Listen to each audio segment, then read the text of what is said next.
Muy buenas y bienvenidos a este segundo vídeo sobre límites. En el anterior hemos visto ya cómo vamos a utilizar la notación y cuál es el significado de límites en una función. Y ahora vamos a tratar de calcular nuestros primeros límites. Vamos allá. Para calcular los límites hay unas primeras propiedades que son interesantes que conozcamos. Por ejemplo, mirad, son muy sencillas. Si tenéis una función constante, la función que, por ejemplo, siempre vale 7, entonces el límite cuando nos acerquemos a cualquier valor de la función, pues va a ser ese mismo 7, esa misma constante. ¿De acuerdo? La función constante, el límite es el mismo. Si tenéis que calcular el límite de una suma de funciones, es lo mismo que calcular los dos límites y luego sumarlos. Lo mismo ocurre con la resta, con la multiplicación y con la división. ¿De acuerdo? Fijaos que aquí ponemos siempre si existen, porque puede que alguno de estos límites no exista, con lo cual lógicamente estas igualdades pues no serían ciertas. En la división, como es lógico, aparte de que existan, también vamos a pedir que no se anulen los denominadores. ¿De acuerdo? Que el límite de g pues no sea 0. De la misma manera, calcular el límite de una función elevada a un número, podemos hacerlo calculando el límite de la función y luego elevando al número, o lo mismo con la raíz cuadrada. Calcular el límite de la raíz de una función pues sería igual que calcular el límite de la función y después sacar la raíz, siempre que esté bien definida, ¿de acuerdo? Sabéis que no se pueden calcular de números negativos. Y además, pues bueno, de la composición de funciones, si existen todos estos límites, resulta que cuando me acerco a A, el límite de la composición es igual que el límite cuando me acerco a B, siendo B el límite de la primera función que actúa, ¿vale? Cuando se acerca a A, pues el límite cuando me acerco ahí de la segunda, de F. Bien, pues ahora que ya tenemos estas propiedades, vamos a ver cómo calcular los límites. Una cosa importante es que las propiedades anteriores, bueno, hemos visto que siempre que existían se podían calcular esos límites, pero resulta que a veces los resultados pues nos van a ofrecer cierta duda, ¿vale? Hay algunos casos dudosos en los que no podemos calcular directamente el límite. A esos casos dudosos les vamos a llamar indeterminaciones y pues no podemos estudiarlas de forma general y habrá que estudiar cada caso en particular. Un ejemplo sería esta propiedad. Hemos visto que el límite cuando nos acercamos a un número de la resta se puede calcular como el límite de cada uno de ellos y luego le restamos el límite. Vale, pues esto en el caso en que estos límites, el de f y el de g, nos dieran infinito, fijaos, el límite este sería infinito menos infinito. Y esto no tiene un único valor, depende de cómo sean las funciones f y g, pues el infinito menos infinito puede dar diferentes valores. Por eso decimos que hay que estudiarlo de forma particular. Cuando estamos ante una indeterminación, hay que estudiar cada caso porque puede tener resultados diferentes. Mirad, aquí os he puesto 3. Si os fijáis, en todos es el límite cuando la x tiende a infinito de una función menos otra. ¿Vale? Una función menos otra y una función menos otra. Son 3 casos diferentes, pero en todos ellos, tanto esta función, la primera como la segunda, tienden a infinito. Es decir, si calculo el límite de esta función se va a infinito y el límite de esta también, en todos los casos. ¿De acuerdo? Bien, pues al restar, todos los casos serían de la forma infinito menos infinito. Todos los casos, los 3. Pero al final el resultado es diferente. En el primer caso, este infinito menos infinito nos va a dar menos 3. En el segundo caso, este infinito menos infinito nos va a dar infinito. Y en el tercer caso, el infinito menos infinito del tercer ejemplo nos va a dar menos infinito. ¿De acuerdo? Por eso decimos que las indeterminaciones hay que estudiarlas caso por caso. Vamos a ver cómo podemos resolver algunas de ellas. Bueno, en primer lugar os digo cuáles serían las indeterminaciones, ¿vale? El caso infinito menos infinito, como hemos visto en el ejemplo anterior, esto sería una indeterminación. Depende de las funciones, esto puede tener unos resultados o puede tener otros. También el caso de infinito partido infinito. El caso de 0 partido 0, el de 0 por infinito o el de 1 elevado a infinito. Todos estos casos hay que estudiarlos de forma particular en cada ejemplo porque puede dar diferentes resultados. En general, para calcular un límite lo que vamos a hacer son seguir estos 3 pasos. El primer paso es sustituir directamente el valor de la x. Sustituiremos ese valor en la función y si nos da un resultado, ya lo tenemos. Pero si lo que llegamos es a una indeterminación de las anteriores, entonces ahí sí hay que intentar resolver esa indeterminación. Por ejemplo, mirad, este sería el límite correspondiente a...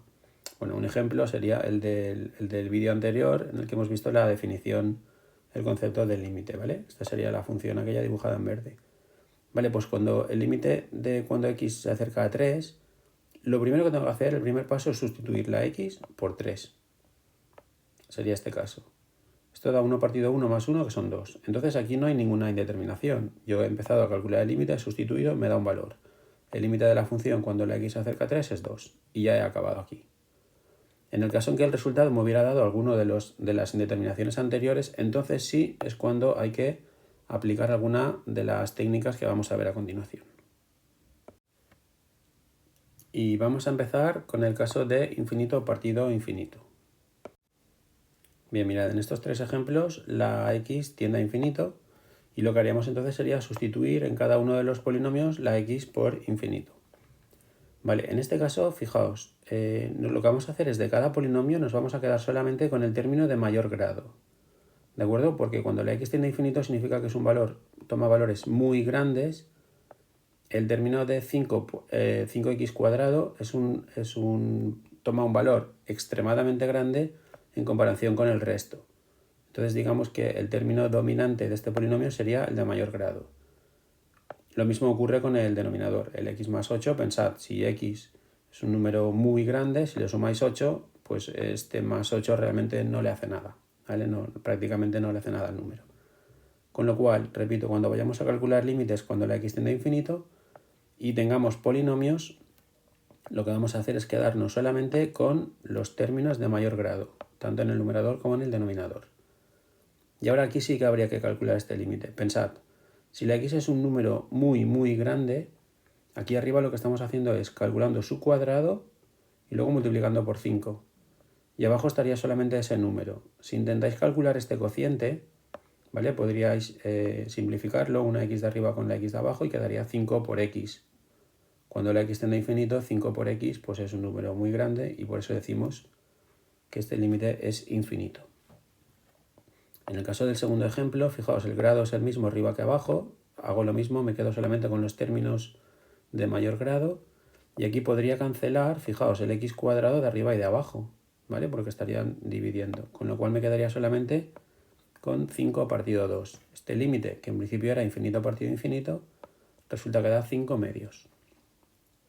Y todavía otro, tenemos arriba un polinomio grado 2 y debajo un polinomio de grado 3. Si me quedo solo con los términos dominantes, fijaos, x cuadrado de arriba podría cancelarlas con 2x de las de abajo y me quedaría 5 partido 2x. En los límites, cuando tenéis un número partido algo que tiende a infinito, el resultado es 0. ¿Vale? Entonces habéis visto tres casos de infinito partido infinito con diferentes resultados. Esto seguramente lo podemos generalizar, creo que lo habréis visto ya cuando hemos calculado estos límites. Mirad, si el grado del numerador es más grande que el del denominador, el resultado va a ser infinito. Si tienen el mismo grado, el resultado va a ser dividir los coeficientes de esos términos. Y si el denominador tiene un grado mayor que el del numerador, el resultado del límite será 0. Esto se puede aplicar siempre a estos límites cuando la x tiende a infinito de un cociente de dos polinomios. Vamos con el caso infinito menos infinito. Y aquí os he vuelto a poner los del ejemplo anterior, ¿vale? Tenemos un polinomio que tiende a infinito y aquí otro en los tres casos, ¿vale? Y los tenemos que restar, con lo cual estamos en este caso, infinito menos infinito. Fijaos, el primer caso, polinomios. Lo único que hago es arreglar esta operación. Si arregláis esta operación, resulta que 3x cuadrado menos 3x cuadrado, pues desaparecen y me queda solamente menos 1 menos 2. ¿Cuál es este límite? Pues si intentáis sustituir la x, como no aparece la x, el resultado es menos 3. En el segundo caso, si realizáis esta operación, el resultado es este polinomio, 3x cuadrado menos 3x menos 3. Como hemos visto antes, aquí el término dominante es 3x cuadrado porque es el de mayor grado, y al sustituir la x por un número muy grande, pues el resultado es un número muy grande, infinito. En el caso de abajo estamos restando un polinomio de grado 1 menos un polinomio de grado 2. El resultado sería este polinomio. Y al sustituir tendríamos un número muy grande al cuadrado por menos 3. Es decir, un número muy grande pero con signo negativo. En las indeterminaciones infinito menos infinito puede pasar otra cosa, y es que intervengan raíces. Por ejemplo, esta expresión de aquí sería infinito, ¿vale? Cuando la x tiende a infinito, 2x más 1 se va a infinito, y la raíz de x cuadrado más 2 también se va a infinito, y lo vamos a restar. Aquí lo que voy a hacer es buscar aplicar esta identidad notable. Si os acordáis, a más b por a menos b sería a cuadrado menos b cuadrado. Voy a intentar aplicar esto para que desaparezca esta raíz.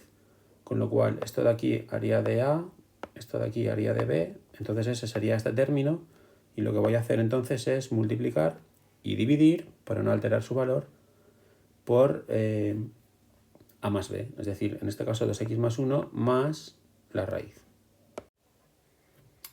Aquí lo tenéis, este sería el límite que quiero calcular, y entonces ahora multiplico esto por 1, es decir, una fracción que tiene el mismo numerador que el denominador. ¿Y qué es lo que aparece ahí? Pues aparece la misma expresión, pero en vez de con el menos, con el más. ¿Vale? Si os fijáis, el denominador va a quedar igual, y en el numerador lo que voy a hacer es, como os decía antes, aplicar la identidad notable. De forma que me quedará el cuadrado del primero, que es 2x más 1 al cuadrado, menos el cuadrado del segundo. Al ser el cuadrado de la raíz, pues me queda solamente x cuadrado más 2. Desarrollo el cuadrado de la suma, sería 4x cuadrado más 4x más 1, y luego arreglo la expresión del numerador, y me queda de esta manera. Si os fijáis ahora, arriba tengo un polinomio de grado 2, y abajo tengo un polinomio de grado 1, ¿vale? Fijaos que esto de raíz de x al cuadrado también es como si fuera una x. Una x y 2x sería un polinomio de grado 1 abajo en el denominador, pero un polinomio de grado 2 en el numerador. Por tanto, como hemos visto antes, el resultado infinito. Otro caso de indeterminación que podemos resolver es el caso de 0 partido 0. Y lo podremos resolver en el caso en que sean polinomios, tanto el numerador como el denominador, ¿vale? Ahora el límite cuando me acerco a 3 de x cuadrado menos 9 partido x cuadrado menos 2x menos 3. Si sustituís, que sería el primer paso, os daría 0 partido 0. Eso significa que el 3 es una raíz del polinomio del numerador y del polinomio del denominador. Podéis factorizar y quedan ambos de esta manera. Como veis, aparece un x menos 3 arriba y un x menos 3 abajo, con lo cual esto podemos cancelar, porque el límite cuando la x tiende a 3 significa que el valor 3 no lo toma la x, es decir, me acerco a 3 pero no es 3, con lo cual esta cancelación sería válida. Y entonces ahora vuelvo a sustituir el 3, me quedaría 3 más 3, 6, y 3 más 1, 4, con lo cual este límite, que originariamente era una indeterminación, pues nos da como resultado 3 medios. Y más adelante, cuando veamos las derivadas, podremos utilizar el teorema que se conoce como teorema de L'Hopital para resolver el resto de las indeterminaciones o incluso algunas de las que hemos visto aquí de una manera un poco más rápida. Os espero en el siguiente vídeo.